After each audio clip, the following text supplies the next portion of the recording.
Hello everyone, the video we're looking at today is called Proof of God Exists. Well, that's good to know. I'd like to know where it is though. Maybe we'll find out, let's see. In the 1920s, famous astronomer Edwin Hubble discovered the universe expansion. Sort of, not really. This wasn't the case of one guy discovering the thing and running through the streets yelling, Eureka! A lot of credit should go a lot of different places for that one. But anyway, read about that if you're interested, not the point. It was also the first observation support that the universe came from one point.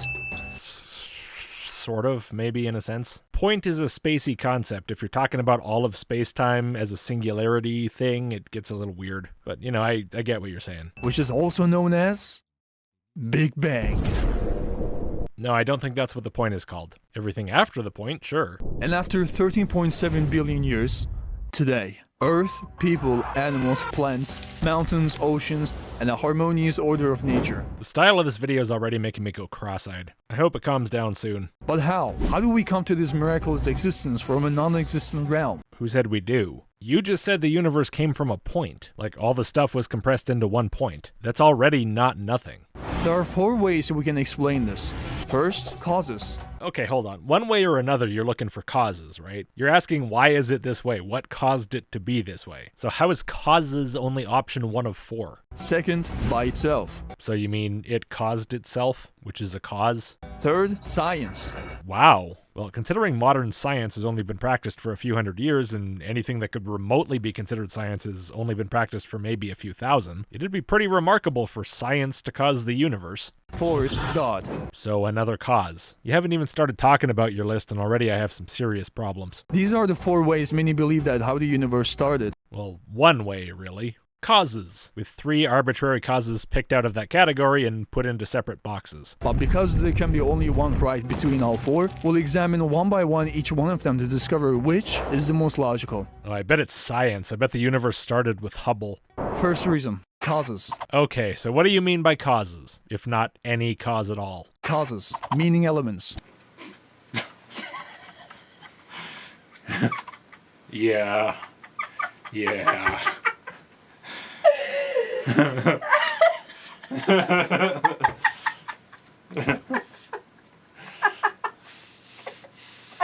it's not good. Are you kidding me right now? If you meant elements, why wouldn't you just say that? That's a completely different idea from causes. So what's the idea? All the elements are just rolling around, smacking into each other before the universe, and then there's a universe? Well, I've heard all kinds of different things from creationists about what was there before the universe. Gas, hot cells, magnetic something or other. I guess this isn't so different. The idea that we are formed is a result of the combination of the substances randomly. But then how can unliving materials come together to form living beings? Dude, your visual style is so distracting I can barely even concentrate on what you're saying. This is absolutely horrible. I'm getting eye strain just from having to look at this over and over.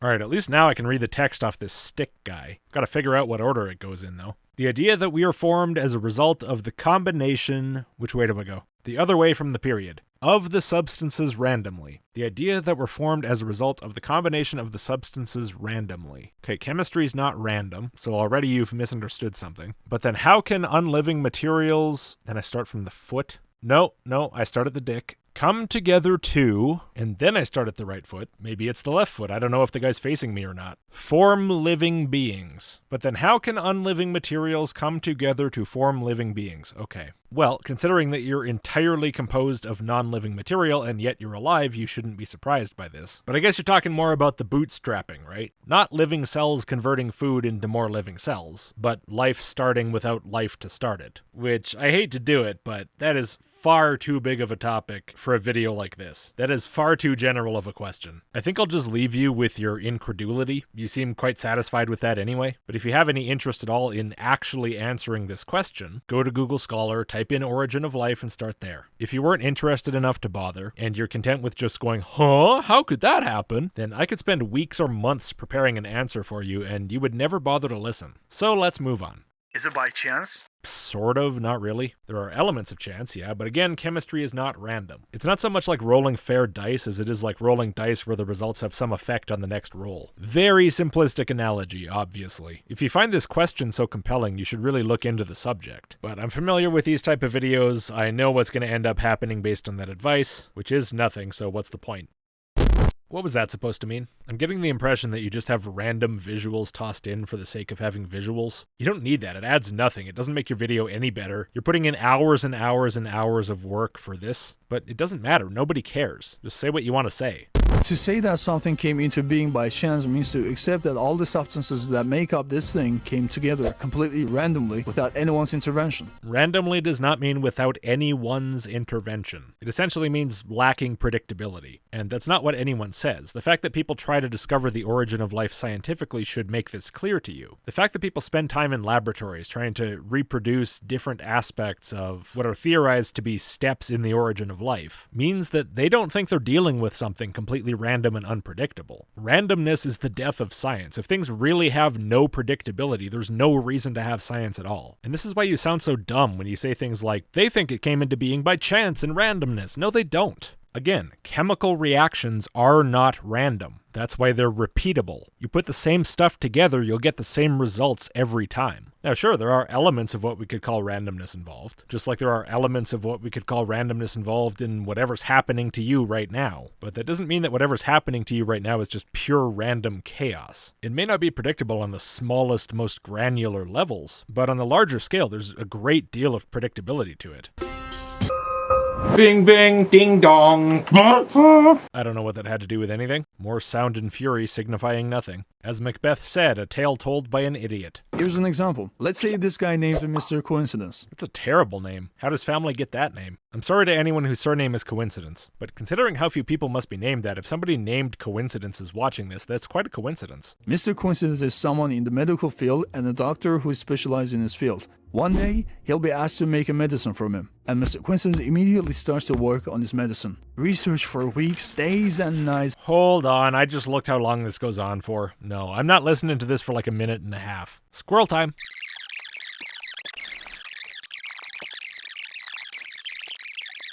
Got all that? Good. So as you heard, Mr. Coincidence wants to make some medicine. He comes up with a whole plan to make the medicine, a recipe with like 300 ingredients. He puts all the ingredients up on a bunch of shelves, leaves the room, the wind knocks all the stuff over, and the medicine mixes up perfectly, which has essentially no similarity to any aspect of any hypothesis of the origin of life. So I don't know why you thought it was useful to spend all that time talking about it and drawing it, but apparently you did. The possibility of this story being true is mathematically irrelevant, because this bears no analogical similarity to any idea of how life started. If you think I'm wrong, please map the analogy to something. Take a specific hypothesis for how life started, and map this analogy to it. I look forward to you trying to bind those things together with bubblegum and string. Particularly the part where you have the guy planning in advance what he wants the product to be, the process having a particular defined end goal. What's that all about?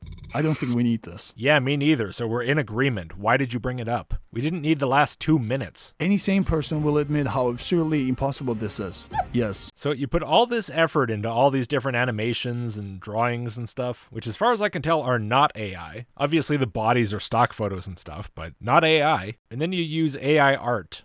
Why? Up until this point I could at least see the effort that went in, but now you just look lazy. Anyway, yes, your scenario is absurdly unlikely. Anyone working in origin of life research would tell you that. That's why the explanations they come up with through their work bear essentially no resemblance to this. But you seem to think that what they're coming up with after decades of research is going to be the same as whatever random bullshit you come up with off the top of your head. Why would you expect that to be the case? The situation we accept as impossible shows us that even an unliving thing like medicine can't come to be just by chance. Just by chance. Just by chance. You know, engage honestly with the topic or don't engage at all. While an unliving tube with few elements can even become randomly, how can a human with many more elements like oxygen, carbon, hydrogen, nitrogen, calcium, potassium, potassium, sulfur, potassium, chlorine. What language is that? Turkish, okay. Can become by chance? So when you open up a biology textbook or you read a scientific paper on this topic, is all you're seeing just the word chance floating in front of your eyes? Is this some kind of a vision problem that you have? Should I be nicer to you here because really you're just struggling with a perceptual difficulty? Well, I doubt it. You probably just don't care enough to bother. It seems to me you have a whole lot of questions and not a lot of interest in the answers, which is why your questions are of such poor quality and unfortunately will probably stay that way. Now imagine all humans, animals, plants, mountains, oceans, everything that is much more complex and a specific need than a tube, become randomly.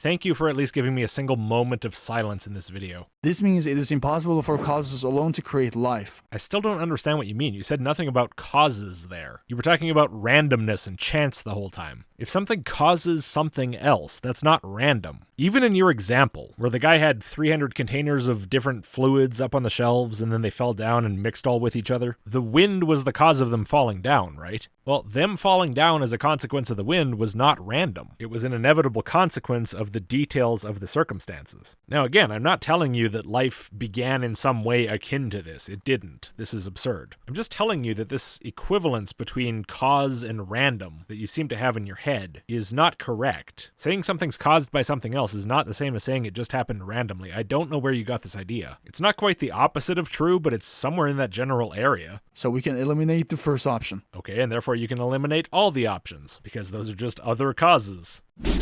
Second reason, assuming something could become by itself is a contradiction on its own, because by itself means that something that exists later creates itself. Okay, so this is an idea apparently that people have where something went back in time and created itself, creating a time loop. Where have you heard this? You have all these ideas about things people say, but I don't know where any of them come from. They don't seem to have any relationship to anything I've heard anyone actually seriously propose. If something already existed, then it can't create itself. In the same way, something that doesn't exist can't create itself, meaning something that does not exist creates something that does not exist. What is he talking about? I don't know, kid. I'm as lost as you are. Yeah, I don't know what he's talking about either, random guy gibbering over One Punch Man. What the hell are you talking about, video guy? I know. Let me make it easier. Basically, if something doesn't exist, then it can't create itself because it doesn't exist in the first place. Yeah, no, I got that part. That part was pretty obvious. But what the hell are you talking about? Whose idea? What idea are you talking about? But if it's implied as, for example, the atoms that make up a banana saying, let's be a banana together, Another thing that nobody says happens? and forms a banana, is also not possible in its way. By the way, in case you're confused, that's not a banana, it's orange.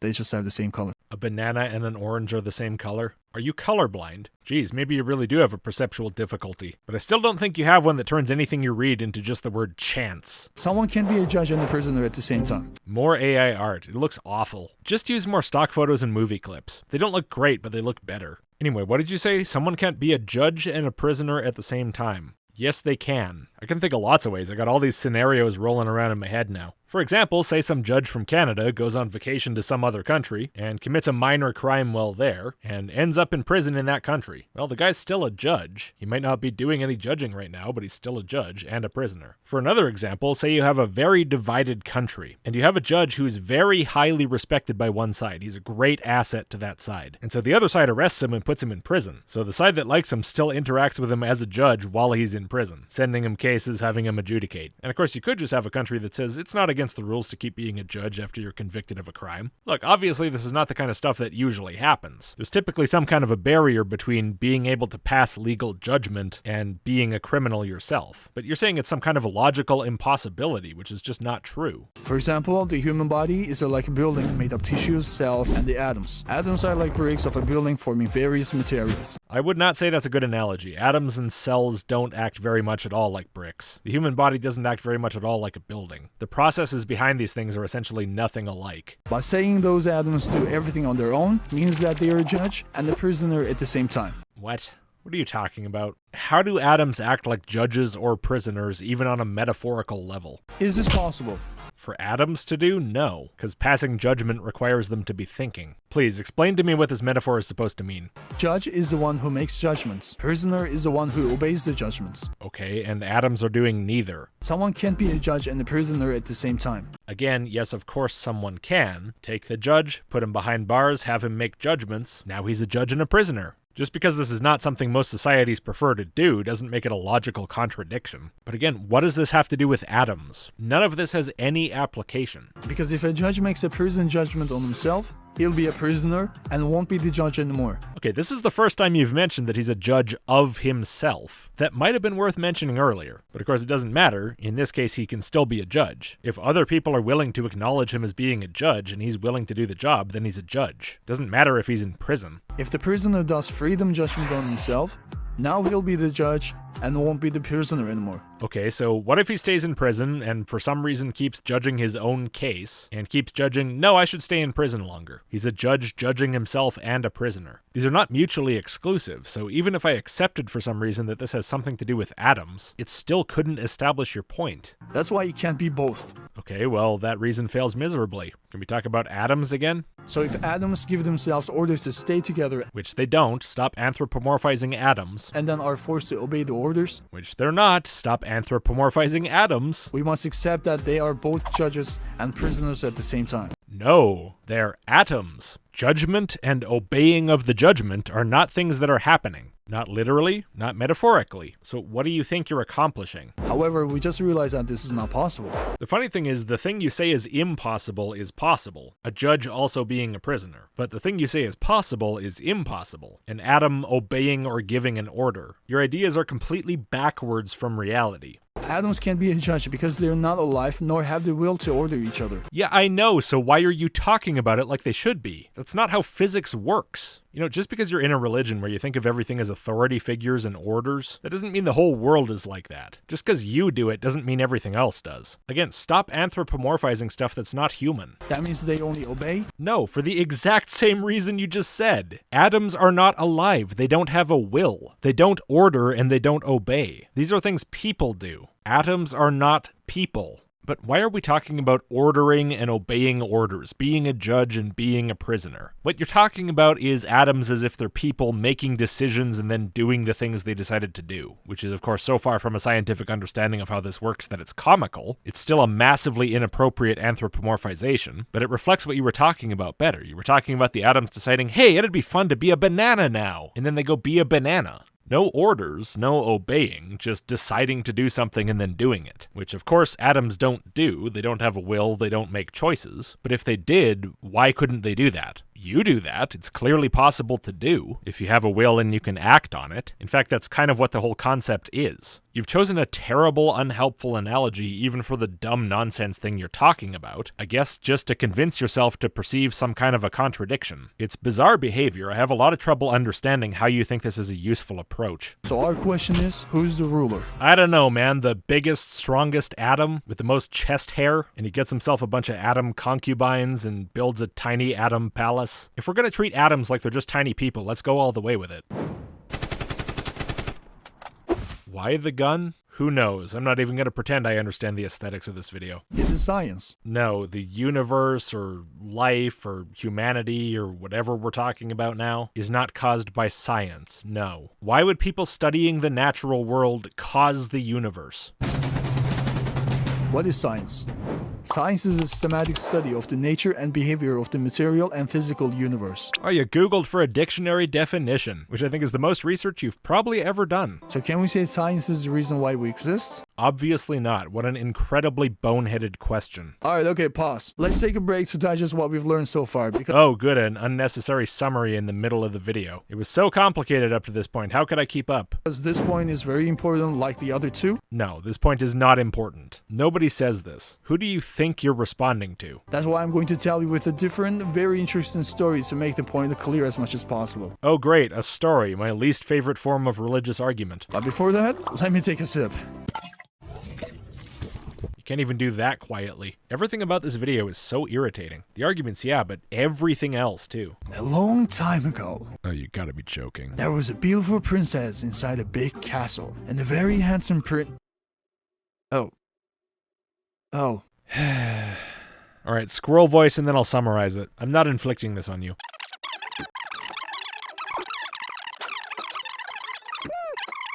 Alright, so there's a guy, he finds a castle, he goes inside, there's art there. He looks around, he finds a book on how to make castles and art, and so he decides that the book itself must have made the castle and the art. Sounds like your basic watchmaker analogy with the watch swapped out for a building and some art. I don't know what the book is supposed to represent in the analogy, maybe we'll see. Now, this story doesn't make sense either, because a book filled with information is not enough to make something happen. Okay, and what does the book represent? The universe is more orderly and constantly renewed compared to this castle and arts, so it cannot be created by something inside itself. So the point then is what? The book can't be the cause of the castle and the art, not because it's a book and there's no process happening that's capable of causing something like that, but because at the current moment it's inside the castle. If something is inside something else, it's not capable of causing that something. Okay, so set aside the mindless cause thing for a second. If some guy gathers up a bunch of wood and puts it all around himself, and then slowly builds up a cabin around himself, he's inside the cabin, so he couldn't have caused the cabin. Is that what you're trying to argue? I don't know, you haven't really built up an actual argument here. You're babbling a series of seemingly unrelated things. Trying to parse out any kind of coherent argument from this is difficult. Science is like the book of the universe. Just because it's telling us how things work inside this realm. Now there's this loud drone in the background. What is your thing with noise? I can't stand this video, like on a basic sensory level. So science is the book of the universe that tells us how things work in the universe. No, science is people investigating how things work. Yes, I'm perfectly aware that that doesn't cause the universe. I know I keep repeating this, but why would that cause the universe? Why would anyone think that? If you're gonna make up straw people to fight, you could at least put some effort into it. It doesn't mean that it's the one creating itself, as we've also seen on the points before. Is there a fucking trumpet in the background or something too? Dude, do you watch stuff like this? Is that why you're making it like this? How do you live?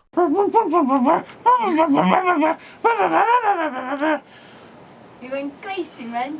In other words, since science occurred later in nature, it is the work of this palace of the universe. What a bizarre way to state that, but yeah. Science is a thing that happens in the universe, no shit. It's not the author. It is an art, not an artist. It's a bread, not a baker. It's a law, not a lawmaker. Should I just stop trying to puzzle out what you're thinking at any given moment? Because apparently what goes on inside your head is just indecipherable nonsense most of the time. Science is a law? What does that even mean? So science isn't the answer either. Yeah. I expected that segment to be bad. I didn't think it would be that bad. Now my entire head hurts, like all the way out to the tips of my ears.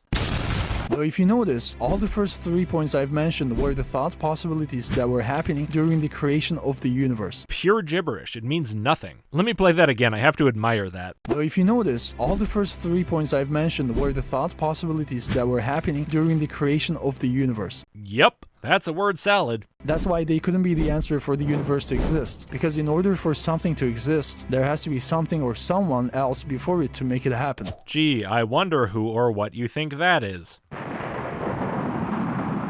God. No way! Gee, I didn't see that coming. Let's take an X. What? Why are you... Just why? No, not that X. X. It's still just an X. This X is the reason why we and the universe exist. Oh, I see. So the cause of the universe is not causes or itself or science. It's the letter X. This universe is brought to you by the letter X. So then what attributes does this X need to create the universe? Well, it's got one line that goes from the top left to the bottom right, and then it's got another line that goes from the top right to the bottom left. It needs power. Without power, it's not possible to do anything. Yeah, but without skill, it's possible to make ugly AI art. It needs knowledge. Without knowledge, it's not possible to build anything that is working so compatible and in order. Yeah, so I'm just kind of putting up with this until you get done telling me that this thing from before the universe has to be God to create the universe. This isn't exactly mind-bendingly original stuff. Muslim believes God made the universe. Yeah, go figure. It needs will to decide what to do or what to make. And it has to be outside of the universe, because as an artist can't be in the art that he's making. What? Yes, he can. What are you talking about? How do you think they make, like, casts of people's heads? Why is it that, like, every example you come up with of a contradiction is easily possible? For that X to create the universe, he needs to be before it and be separate from it. And that is called God. I'm gonna take a nap after this. I'm not even joking. My eyes hurt, my head hurts. Is this what Zoomer Media is like, or is this an exceptionally bad example? I'm the kind of guy who likes to sit in silence for hours with a book, so it's a bit much for me. God is not a human or a ponytail that people believe just because they want to believe. He's not a ponytail? What are you trying to say? Are you trying to say a fairy tale? Maybe, but where'd you get ponytail from that? Or at least shouldn't be. God, or you can also call it X, Why would I call it that? We don't need a new word. is a necessary being that has all these attributes for the universe to exist. Yes, I'm aware of the general idea.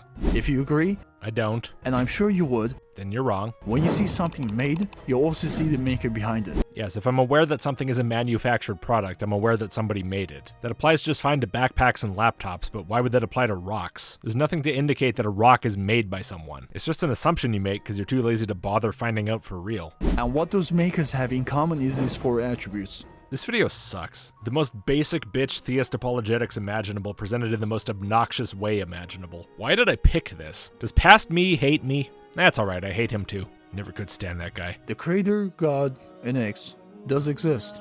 Nuh-uh. So it's just a matter of you believing it.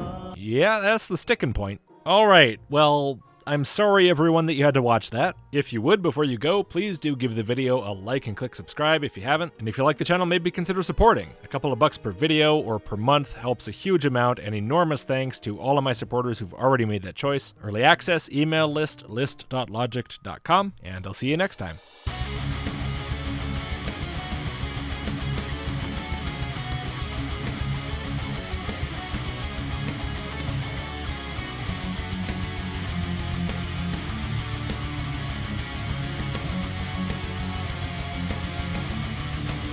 You